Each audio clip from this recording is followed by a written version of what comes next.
lately I've just been allowing myself to show up on camera and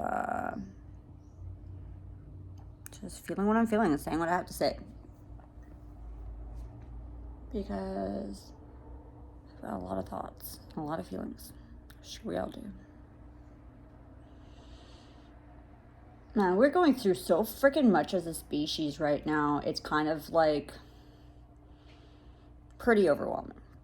And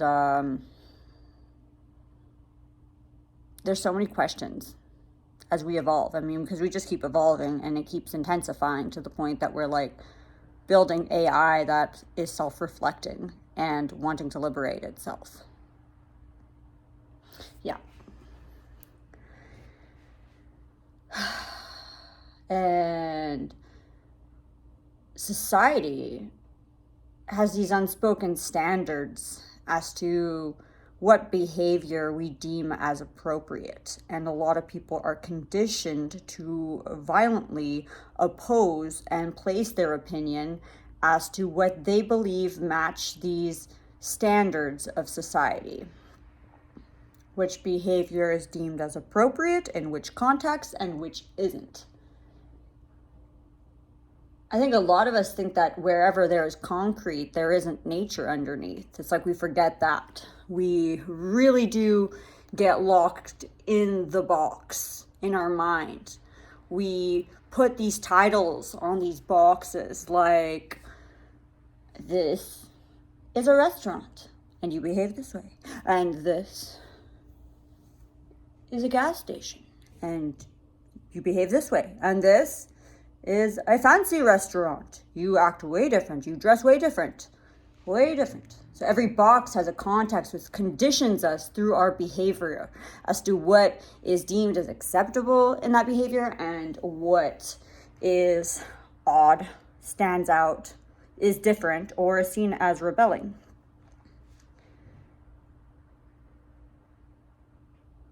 And it seems we're like about to, and we already are, entering this digital age of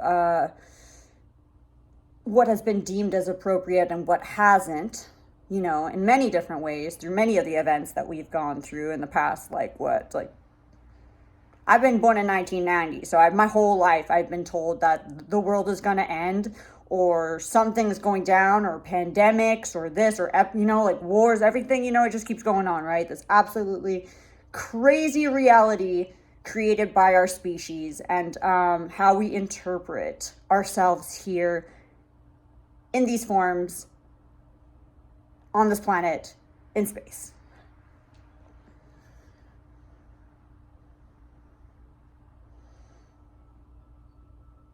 So more and more we become even more in the box because we have these boxes with screens that are speaking opinions, and there's these churches of opinions that form as cultures all throughout the net, and these reels that surface through algorithms that, you know, impact our belief systems and our perceptions. There's all these concepts of how we should behave to acquire outcomes, what people think is the most effective, what they think that most people can relate to. And I mean, I remember being a kid and watching TV and watching commercials, right? And those commercials, they were really over the top. But now all of life has become one big commercial. And I get it. I'm an influencer, so I get it, you know. But all of life has become this personal, professional age. Professional age. Staying by SkyTrain right now, so if you're hearing that, that's what that is. Anyways,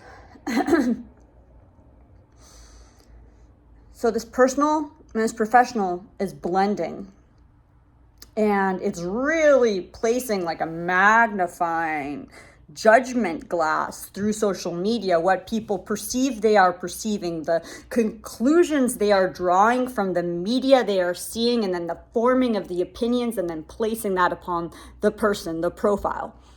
And we have these dating apps that are just this swipe, swipe, swipe, me, enforcing this age of self-validation and self-gratification through other people, depersonalizing sexuality, and what I mean by that, like, there's a lot of people that the more that sex is convenient to them, the less personal that sex needs to be, because it's about acquiring something in a moment and then having that be related back to the self, right?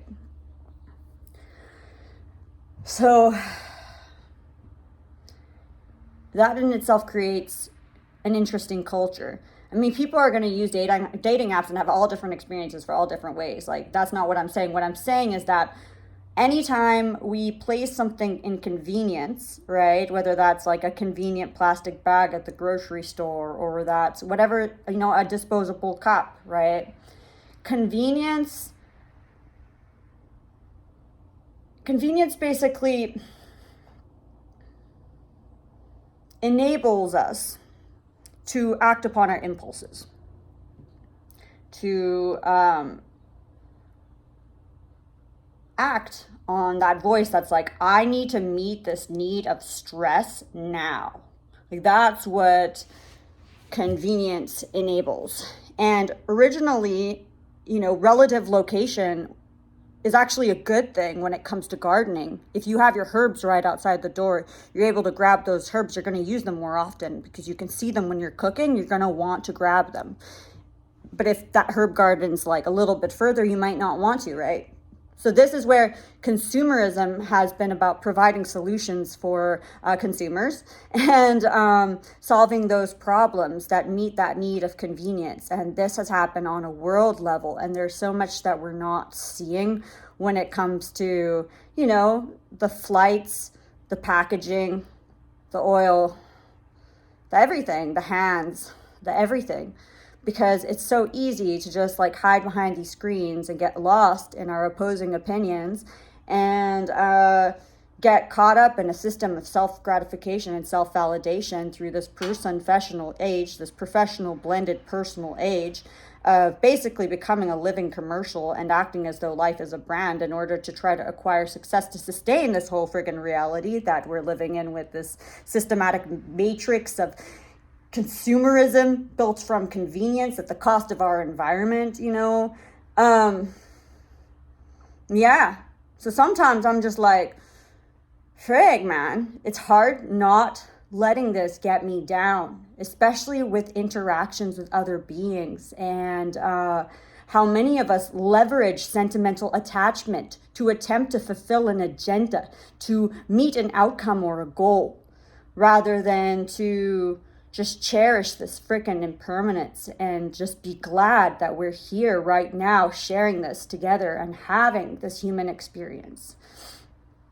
And oftentimes I refuse to let myself be a pawn in this system, but I see the ways in which, I myself am participating and what I say yes to, and how some people might misperceive that, or it may stigmatize me, or it may place me in a position where I can be questionable and therefore discredited. But I come to realize that it's not about me fearing being misinterpreted. It's just about me sharing and witnessing, and that's it. Just like noticing and expressing.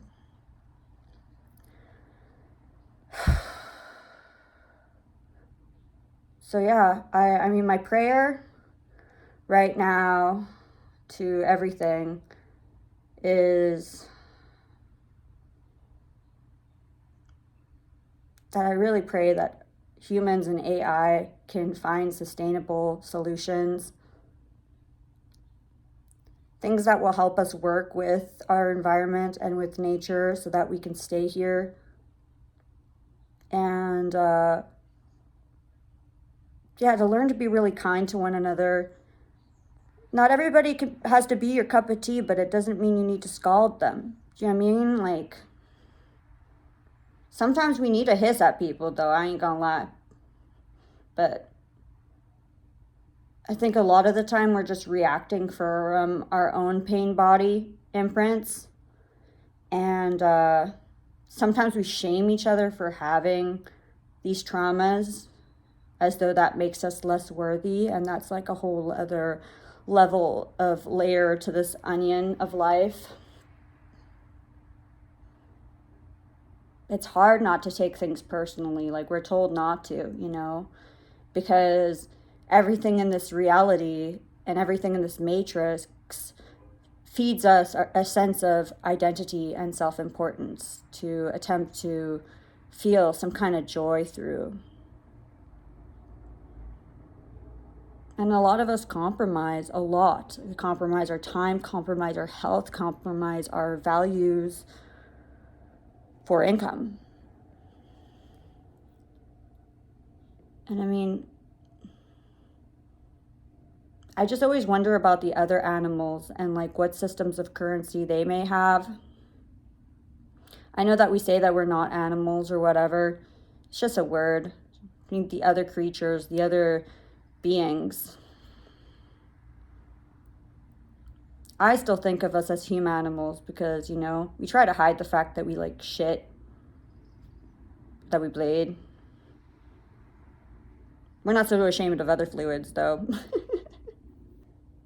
I'm not immune to imperfection. Everything is imperfection, and it's perfect that way. But yeah, I just really hope that we can gain that awareness of the self within the self, like not just like the skin or this form or these eyes, but the self within the self within the self, like that heart that we have, you know, as children when we see the sea and when we see the woods, and we see the moment, and how that's still within us all, even if it's been hurt to death, the point that we don't want to feel and we don't want to,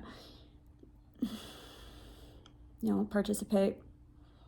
We just kind of numb ourselves to cope with it all. Yeah.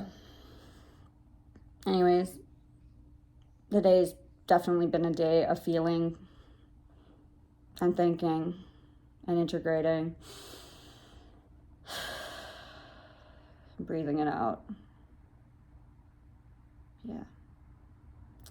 Well, thanks for hearing me and listening to me. And yeah, I mean, structure is great. I've definitely built structured things, but I'm also learning to just let myself just show up and speak. And yeah. Okay. Lots of love. Happy existence.